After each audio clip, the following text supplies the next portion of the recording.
Did you know that one of the top indicators of a child's social class is the social class of their parents?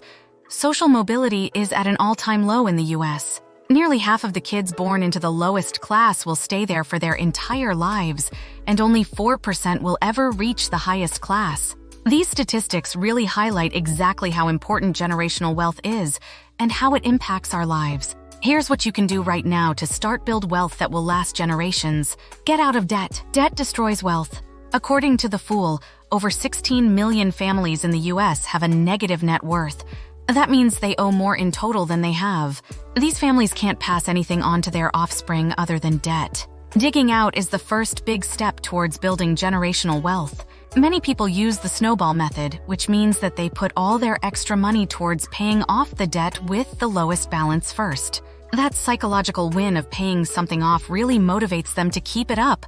Establish an emergency fund. Financial emergencies can hit at any time. And if we aren't prepared for them, we may end up relying on credit to resolve them. And sometimes it can feel never-ending.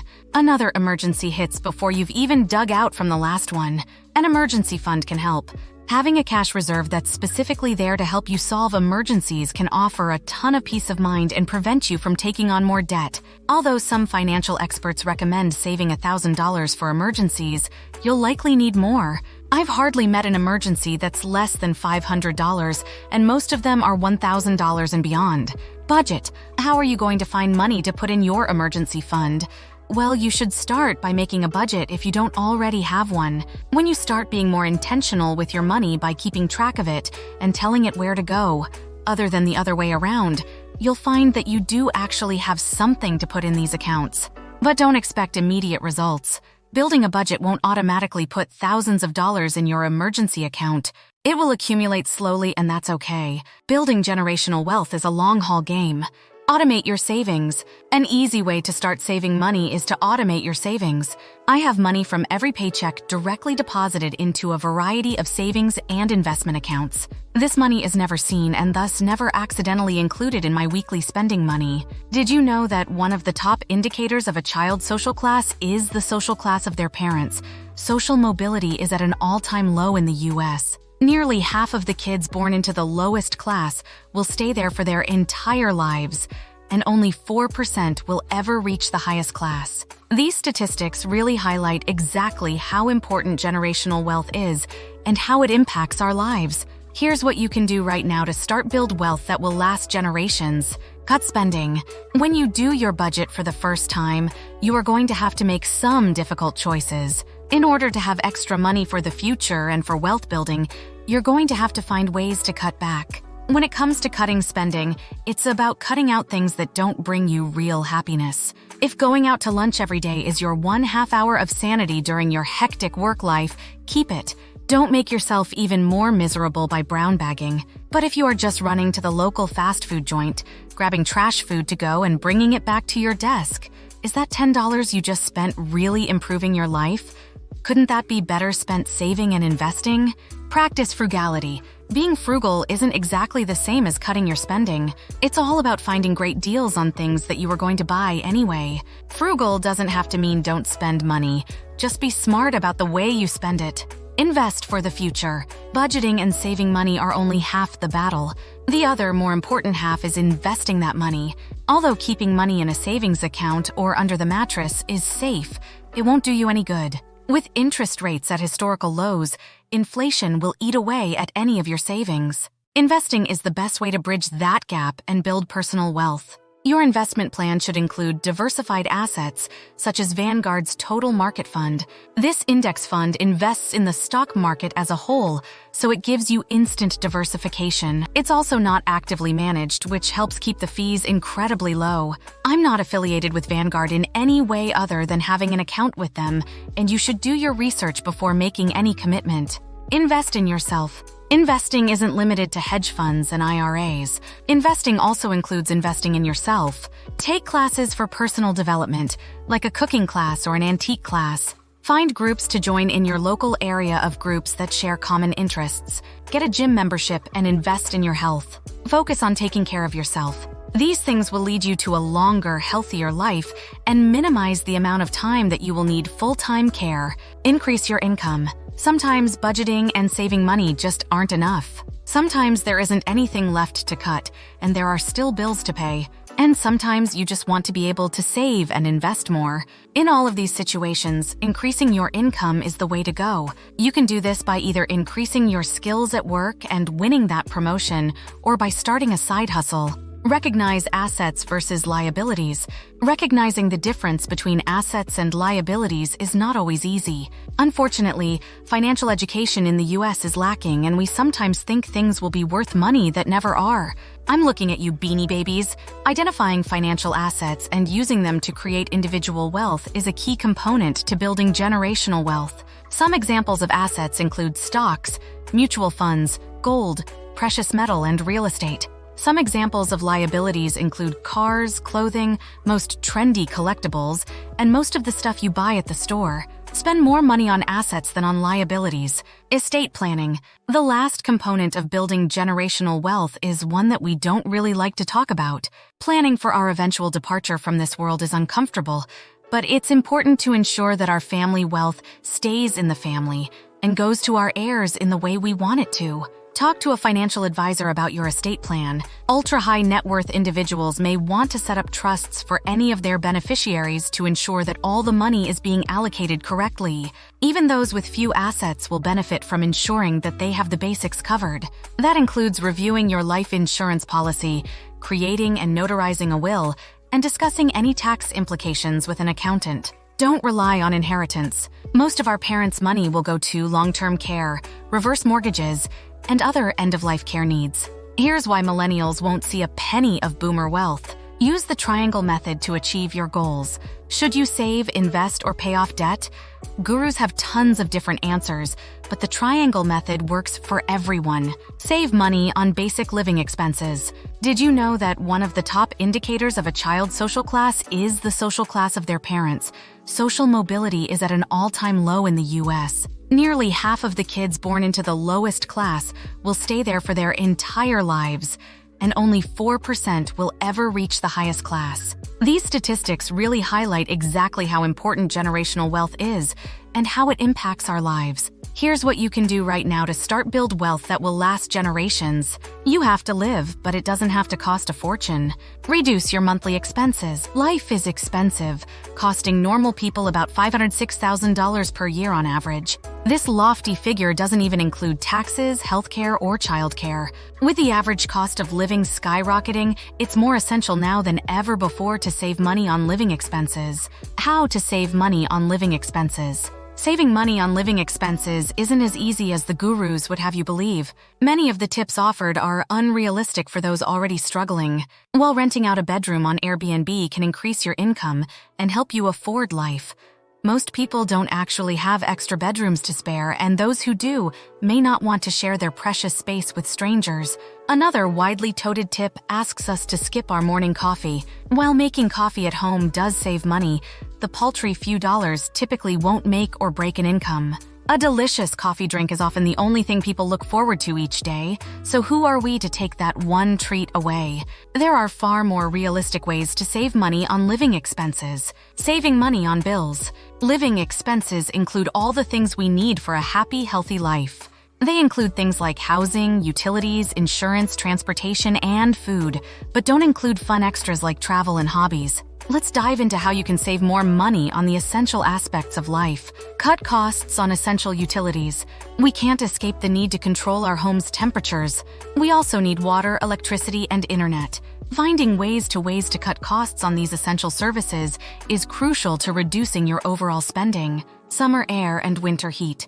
Heating and cooling are one of the top budget busters. Whether you use electric or gas HVAC systems, the costs continue to skyrocket, and those living in warm climates dread the summer while northern residents fear winter's price surges. Insulation is critical to saving money on HVAC, whether you're dealing with hot, humid summers or frigid winters. Maintaining a temperature outside your ideal comfort zone will also help. Set your thermostat a little lower than ideal in the winter and a little higher in the summer. Make up for the difference with clothing or fans to help circulate the air. Choose foods that help your body maintain its temperature in various weather conditions. Stews and soups in the winter versus fruits and salads in the summer. Little things add up when it comes to saving money on heating and cooling. You'll find that the small sacrifices are worth the massive savings on your energy statements. To recap, you can save money on heating and cooling by 1. Setting your thermostat a little higher or lower than ideal. 2. Insulating your home. 3. Use clothing and fans. 4. Choose foods that fit the temperature. Water and electricity. Water and non-HVAC electricity usage also suck precious dollars from your bank account. To save money on these essentials, ensure you turn off all the lights and faucets when they aren't in use. Choose cold settings for washing your clothes. Avoid browsing the refrigerator and unplug electronics when they aren't in use. When shopping for new appliances, consider choosing energy-efficient models that will reduce your costs over time. These steps won't save you a fortune on utility bills, but when every little cent counts, they can help. As an added bonus, you can feel good about reducing your carbon footprint a tiny bit. In summary, save money on water and electricity by 1. Turning lights and faucets off when not in use. 2. Limit browsing. 3. Choosing energy-efficient settings like cold water wash. 4. Purchase energy-efficient appliances. Investments to reduce energy costs. If you have some money to invest upfront to save money on your long-term electric costs, consider solar panels or a whole house fan. These options will save you money over time and are better for the environment overall. Non-essential utilities. Most of us still pay exorbitant amounts for cable television and the internet. Save money by cutting that cable cord. I haven't had cable in over a year, and honestly, I haven't missed it. Opt for cheaper streaming services like Netflix or Hulu. You'll find there's more to watch at a far lower cost. Save money on housing. Yes, I know I made fun of the people who write about house hacking earlier, but if you are in a position to do it, then it's absolutely a great way to save money on living expenses. House hacking isn't just renting out extra rooms. Although you could get a roommate to split some of the basic costs, you could also downsize to a smaller home or apartment, or move to an area with a lower cost of living, also called geo-arbitrage. Moving is a giant hassle, but a smaller place offers reduced rent and lowered utility costs.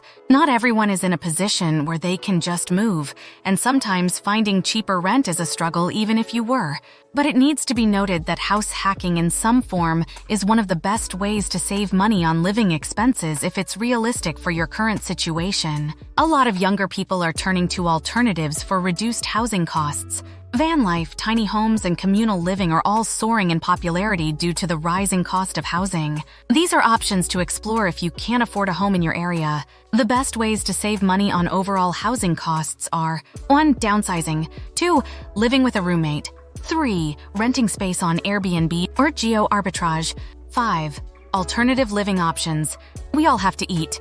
Food is a massive budget buster, and with inflation, it seems to get more and more expensive with each trip. There are lots of ways to save money at the grocery store. You can clip coupons, compare prices per unit, use the store's loyalty program, and choose generic offerings. Limiting unhealthy snacks and skipping sugar-laden soft drinks will also save you a bundle and are better for your overall health. To save even more, challenge yourself with a reduced food budget. Consider how you'd survive if you only had $20 for food. The thought experiment might help you realize how much money you waste on groceries each month. Getting help. If you're truly strapped, consider going to a food bank. Numerous charities offer food to households in need. However, please don't use a food bank if you can afford to buy your own groceries. Eating out versus eating at home. Eating at home is obviously much cheaper than dining out. When you have the time and energy, you should opt to stay home to save as much money as possible. However, we all have very busy lives, and sometimes it's easier to go out to grab a bite than to cook something and eat at home. Mitigate this by allowing yourself some easy home meal options. Frozen pizza is far cheaper than delivery and just as easy. Pre-made skillet meals heat up in an instant, and frozen lasagna boxes are perfect for days when you don't feel like cooking. For healthier options, cut up some cucumbers, tomatoes, and peppers to make wraps in less than 10 minutes. Add a little hummus, olive oil, salt, and pepper for a divine dinner. Bring a sack lunch to work instead of eating out. A simple lunch consisting of a sandwich and chips costs about $10 per week, which is what one day of fast food would cost. Packing your lunch is a frugal choice that's also better for your health. How to save money on food. To recap, you can decrease your food costs by 1. Eating at home. 2. Using prepared meals. 3. Clipping coupons, or all buying generic. 5. Reducing soft drinks and unhealthy snacks. 6. Bringing your lunch. 7. Seeking help when you need it. Save money when going out. No one needs to go out to eat to survive, so it's technically not a basic living expense.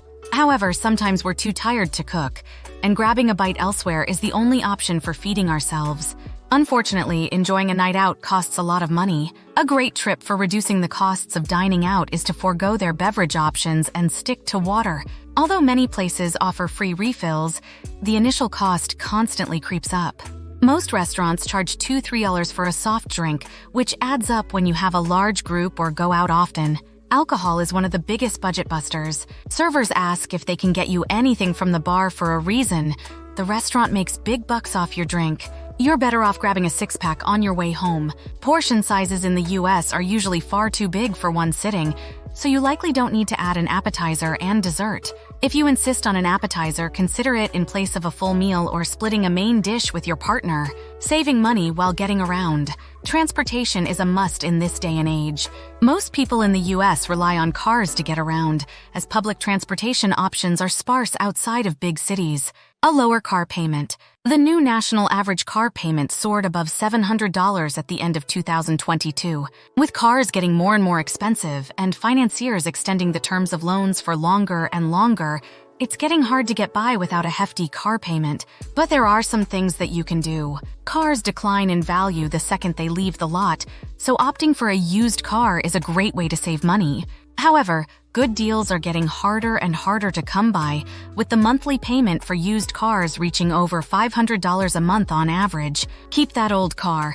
Far too many people trade in their cars well before they've paid off the loan. The new loan then gets bundled into the old, and they're trapped in a never-ending cycle of debt and underwater car payments. Stop the cycle. Stop getting a new car every 3–5 years.